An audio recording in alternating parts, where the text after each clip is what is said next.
Hi, it's Sammo back in my pot garden.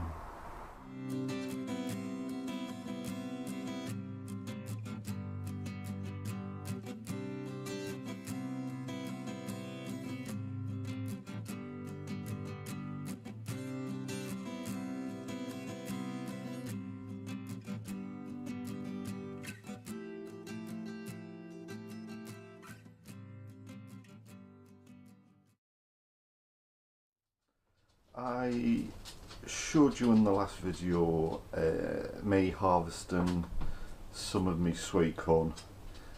Well, I cooked it for about 10 minutes or so, put some butter on, and my god, they were lovely.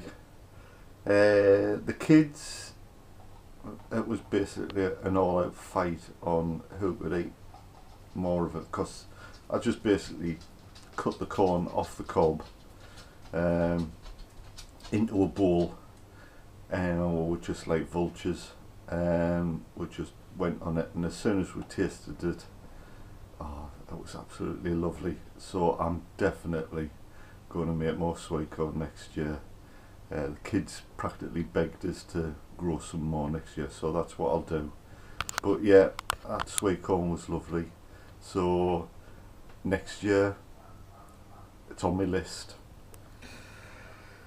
I also wanted to just quickly show you, in the previous video I showed you my chilies, and I see I hung them up to dry out, and that's how I basically do it.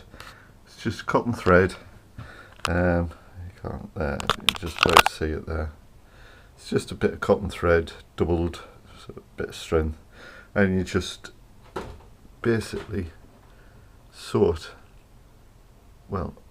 put the needle through the stem, and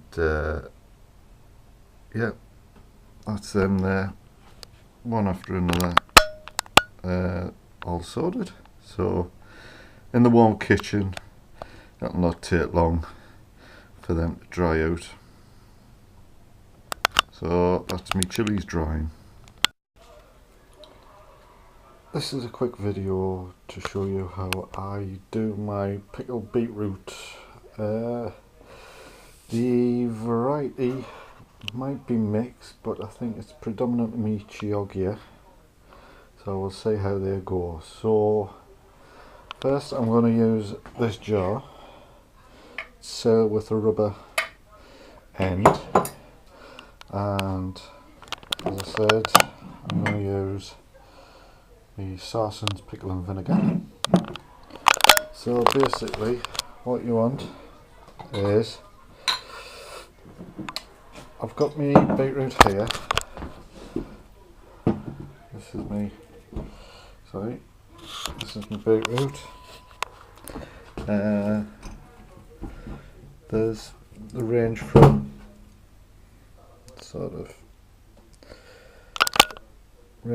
about that size, which is golf ball, tennis ball, down to say something like that, which is more like a golf ball. So I've well, depends on how much you have to do. I've got 2, 4, 6, 8 there, which I'm hoping will fill pretty well most of this pot here. So because I know that much is going to practically fill that pot, sorry for the wobbling, what I need to do is roughly fill it about halfway with the pickling vinegar, because most of it is going to be taken up with the beetroot and a bit of the vinegar, so that's going to be enough there. And that then needs to go, I've got a pan here, so I'll just put that in a pan. This is going to get sterilised. Basically I just steep it in some boiling water for as long as I can. So I'll boil some water in the kettle, and basically pour it in much as I can, and then just seal it. So that's steaming away, sterilising. You can put it in the oven, but that'll just destroy the rubber seal. The last time I did it, I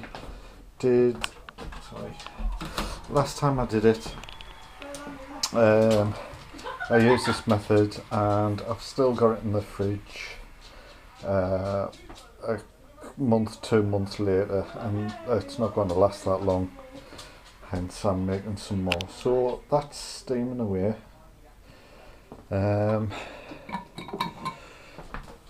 This is my pan of malt vinegar, and what I need is some sugar, so if you can just bear with me. And what you need is about 2 tablespoons of sugar.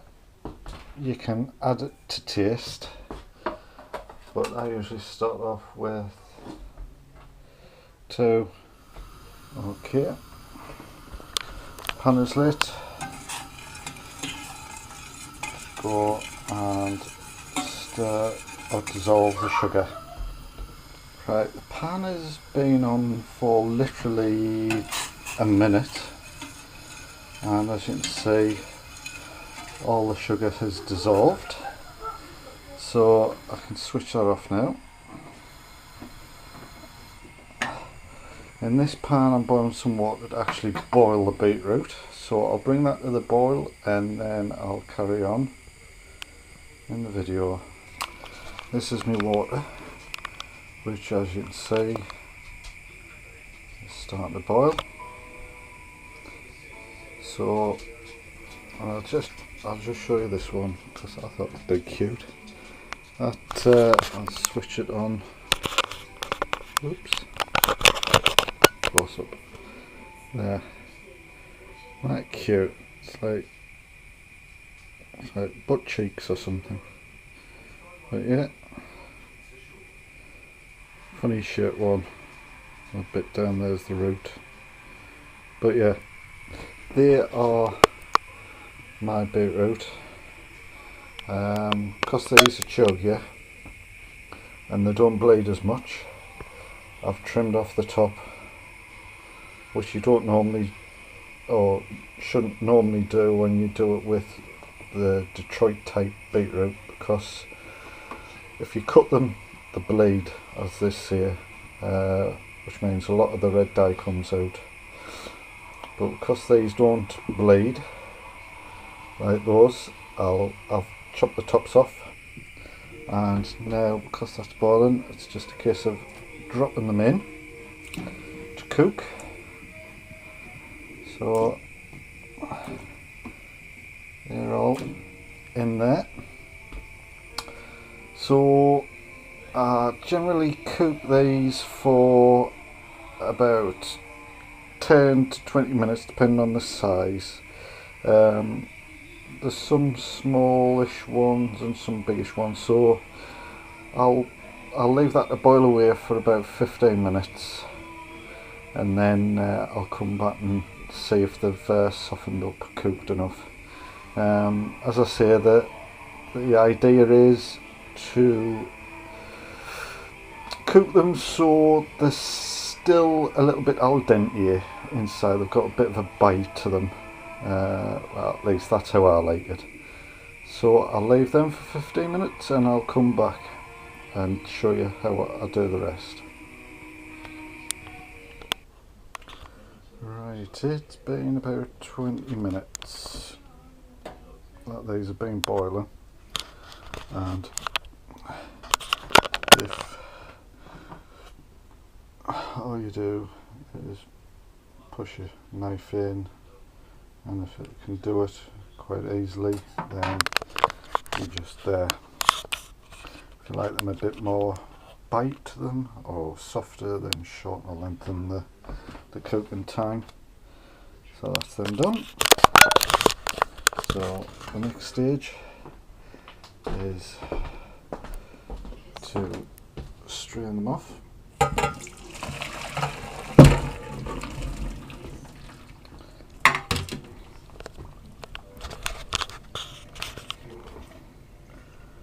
They're in there.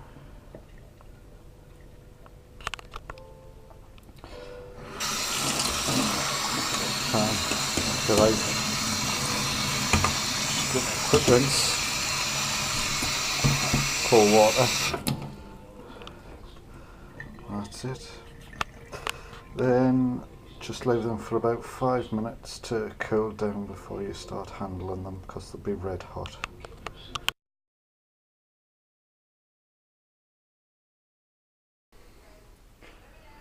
Right, so this is one beetroot that I've cooked. All you basically do is chop off the top and the bottom, and then it should be a simple case of just the outer skin should just fall off, just a little bit of pressure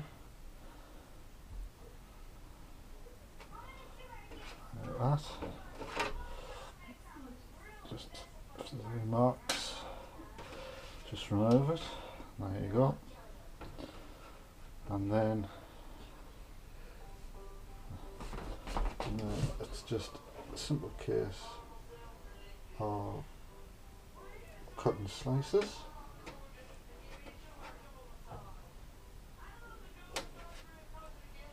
As thick or as thin as you like.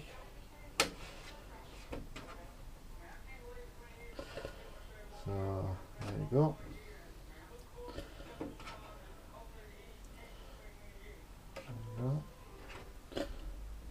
So that's one done. Just go through, do the rest. At the top.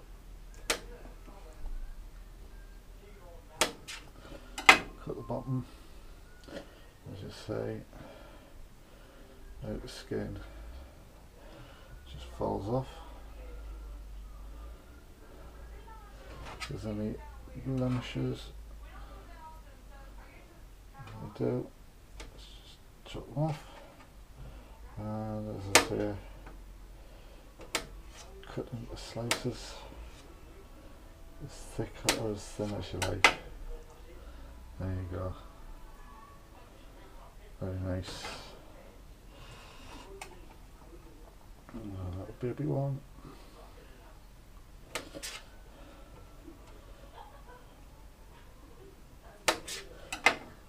So just as I see it, skin just falls off if it's cooked right. Again, and the slices. Right, this is the last one.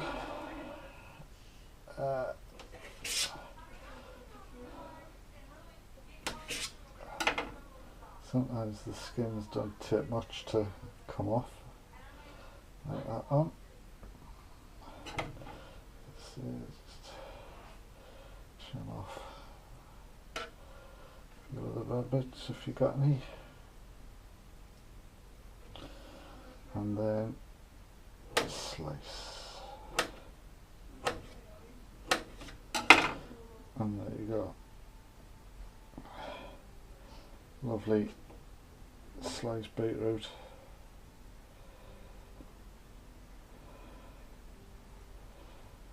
There you go. So that's them cut. So the next thing is to reheat the vinegar. Right, for the last stage, this storage container has had a few batches of boiling water put through it, so that should be fairly sterile. I do this around the sink because we're dealing with boiling stuff here. So then it's just a case of putting in your slices of your beetroot,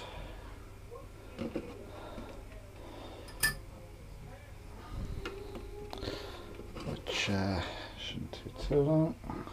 There you go.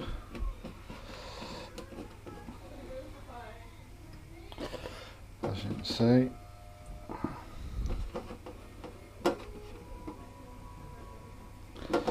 practically fills the container. There you go. I don't know if you can see. There you go. Practically a jar full. So this is my pan of boiling pickling vinegar with dissolved sugar, and it's just a simple case of pouring it in till it reaches, well, it's got to cover your beetroot, and that does. Just give it a little tap to get rid of any air bubbles that might be trapped in there. Top up if necessary, and that's it. Seal it, and that's it.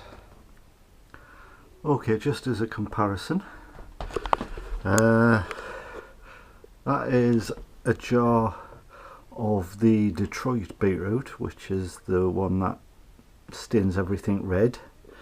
As you can see, that's a really dark colour because that's had about a month or so of being pickled.